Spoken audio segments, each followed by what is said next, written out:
নমস্কাৰ, অন্য এটা মিনি ব্লগলৈ আপোনালোকক পোনপ্ৰথমে স্বাগতম জনাইছোঁ। আজি আমি আহিছোঁ ভূমিজ কিটচেন আৰু আমি যিহেতু কাজিৰঙা গৈ আছিলোঁ আৰু কাজিৰঙাৰ পৰা আজি ঘৰলৈ উভতি আহি আছোঁ আৰু উভতি আহোঁতে এতিয়া লাঞ্চৰ টাইম হৈ গ'ল আৰু ৰঙাজানতে আমি সোমালোঁ ভূমিজ কিটচেন বুলি নতুন এখন ৰেষ্টুৰেণ্টত।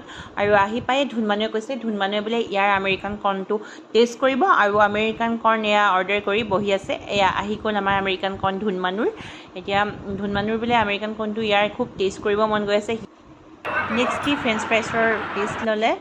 এতিয়া হৈ গ'ল আমাৰ যিহেতু 15 মিনিটছমানৰ পাছত আমাৰ এতিয়া লাঞ্চ অৰ্ডাৰ কৰি থৈছিলোঁ আৰু 15 মিনিটছৰ পাছত আমাৰ লাঞ্চ আহি গ'ল। আমি লাঞ্চত কিন্তু নন ভেজ খোৱা নাছিলোঁ, ভেজ খাইছিলোঁ আৰু খুব ভাল বনাইছিলে আৰু খুব টেষ্ট হৈছিলে। যিহেতু ভেজ খালেও মানে খুব ভাল লাগিলে খাই।